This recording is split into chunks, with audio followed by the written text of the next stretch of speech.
behaves sometimes as a particle, sometimes as a wave. Now, this is Schrodinger has found out one equation connecting the two variables. So, that is for a wave function, time and energy. So, then de Broglie, he has, the Schrodinger has found out an equation for this one particle, that wave function, waves. Then de Broglie, one more scientist.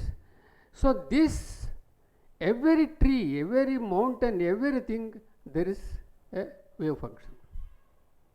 So, that means all over the universe there are only waves when we don't observe. When we observe, we will observe as a tree. Now, in front of us there is a tree. So, when you observe, it becomes a tree. When you don't observe, tree will not be there. You think that there is a tree, no? You think there is a, suppose if I close, you think there is a tree. Actually, the tree will not be there. It has been found out. Very clearly found out. Tree will not be there. It disappears. But when we see the waves combine together to form a tree. So that means universe exists only when we see. Otherwise you don't get. So that means when we see means you project out. From inside it will project. So within the light travels at the rate of 3 lakh kilometers per second. The moment that you wake up, everything comes out. You think that no, that is there, and we are saying no, it is not. Because it has been found out by seers and Bhagavad Gita and saints and Upanishads and scientists also. Universe comes into existence only when we observe. It is an appearance. When you don't see, it disappears. So, universe is an appearance. And it's a dream. As I told you already, the universe is a dream. In detail I have written this book, Universe is a lucid dream. One more chapter is there. And it's a dream also, as I told already. It's a dream. So then what is this dream and all this one? Our saints, Bhagavad Gita, Upanishads call this as Maya. Then what is that Maya? Maya is that which makes unreal as real. Now we are seeing all this as real, but actually it's not real. Then what is this? Is a Maya, expression of this one. That's name and form, thoughts, in the form of thoughts. So thoughts goes on coming out. You just go and sit for some time. Thoughts goes on spontaneously. So thoughts goes on spontaneously means thoughts means objects. So objects go on coming spontaneously. So now the things are happening spontaneously. I have written, the books also have been written spontaneously. I have not written. True to my conscience, I am telling you, I have not written. It is a spontaneous action. You eat and sleep in the night. There is a spontaneous action that digestion goes on by itself. And in Bhagavad Gita it said,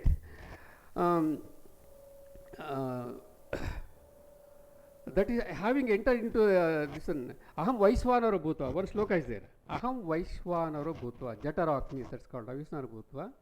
Praninam Deha Mahasritaha. I have entered in body of Praninam Deha, sir. Aham Vaishvanara Bhutva. Praninam Deha Mahasritaha. Pranapana Samayuktaha. Taking that the breathing, okay, exhaling cells. Pachamenam Chadurna, I digest the 4 kinds of food. 4 kinds of food means what? That is liquid drinking, and by teeth cut and so these are the 4 kinds of foods are there. I am going to digest. Pachamenam Chadurvidam. Then who is doing all that now? You sleep. The body goes and tells you. So that means to say, you are not a deer. This is one. You are not a deer. One more thing that I want to make clear for all of you. You are not at all a doer. The whole universe is going on itself, it's spontaneously. Who is doing it? Nobody knows. Nobody knows that. So it's a spontaneous action with a cause and effect. And we say that we are doing. No. When you sleep, the body goes on doing all breathing and this one digesting, everything goes on, heart beating. You sleep. The body goes on doing now. Without your knowledge, it goes on. It's a spontaneous. So the universe is a spontaneous action. I am raising this hand, this is a spontaneous action. I am not doing it now. Okay, you said that I am the doer. Now, how do you say that you are doer? You have prepared your hands, you have not manufactured your heart and you have not manufactured your. Okay, time is there or what? No, time is there? Okay. So, therefore, we are not at, this is one more thing that I want to tell you. You are not at all a doer. We think that you are doing that. There is a breathing goes on, you say, I breathe. You are not breathing actually. If the breathing goes on in the action, then who is doing? Nobody knows. What is this? We don't know. That's why scientists have said, at the end of all knowing, there is nothing. And this one Socrates has said, all that I know is that I don't know. That's what quantum scientists are telling now. We don't know. Things are going on. Now coming back to this one, I told you that I discourage now. The world is full of pains, troubles and all that. I am not discouraging. So I am telling you, just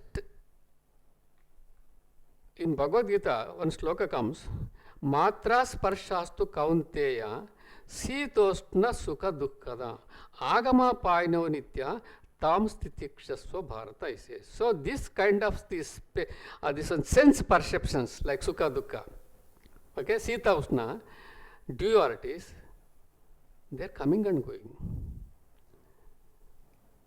So when you get pain, you worry, yes, then you pray God and some kind of yagnas, that and this, they won't subside. You are going to get. But by just tolerating, experiencing both as equal, you will rise higher. What is the sukha? Sama dukkha sukham dhiram somrutattvaya kalpate. One sentence is there in Bhagavad Gita. Experience, take everything as sama. Don't judge it. It's an experience. Bad is also experience, good is also experience. But experience are common. Experience happen to you, who is the consciousness. So all the experience daily from morning to evening all over the and yugas also, you are the consciousness experiencing all this one. So experiencing is common. What do you experience? This all Maya. Why is Maya? Because it doesn't exist and doesn't disappear, comes and goes. So therefore only two things are remaining. I, this Maya. So this Maya comes and goes, but what is happening is, we think the reverse we are taking. We think this is permanent, that is not permanent. The consciousness we are not able to see and you don't consider it. It is an unseen for you. Now this world is seen, but unfortunately when you see that one, this is real, you will get all this jara marana vyadhi dukkha. So then what is the way out? Just wake up. What is that? To your consciousness. Throughout my life, I experienced this one only. My Swamiji, one who taught Bhagavad Gita to me, he used to tell me, take everything as the prasada of the Lord. Even today I am telling it. To my heads, I experience the badness also, I experience the goodness also, equally, and to my surprise, good. Bad also have been converted to good later. So there is only good thing. Nothing bad will happen to anybody at any time. It's God's world. So therefore, what I tell you is, take everything equally. Sama dukkha sukham. Then you will gain energy, so which you don't even recognize, to your wonder, because you have woken up. And now any pain comes, because consciousness, there is no pain. See, here are two things, pain and suffering. Pain is common for all of us, inevitable. Suffering is optional. How do you just define this one?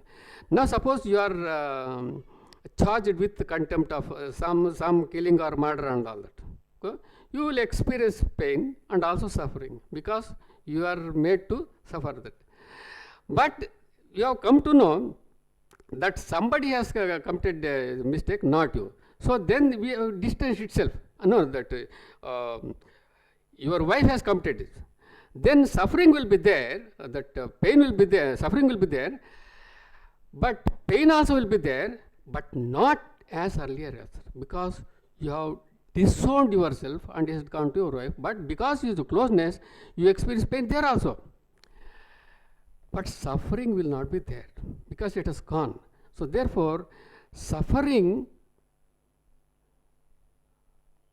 is optional. Pain is inevitable because everybody will get the pain. Ramana Maharshi died of cancer. Ramakrishna Paramahamsa died of cancer. Swami Vivekananda, number of diseases got that time. He used to say that muscles of iron and nerves of steel, and finally lots of diseases. So therefore, everybody experiences all these kinds of problems. But the problems come and go, they won't disturb you. Okay? So one king went to one sadhu, saying, Swami, that our country is facing lot of problems with this, murders, that, and there's no rain, everything. And then everything will take in, don't worry. Then a day came after some years, Swami, everything has come. Now there is so much of this development, everything, all are happy, and this. Swami said, that also will go. So that nothing will remain. So it comes and goes, but you remain. One scientific law is there. To observe any change, there must be changelessness. For example, suppose the two trains are moving without any friction. No? So when the two trains are moving, and we are not opposed to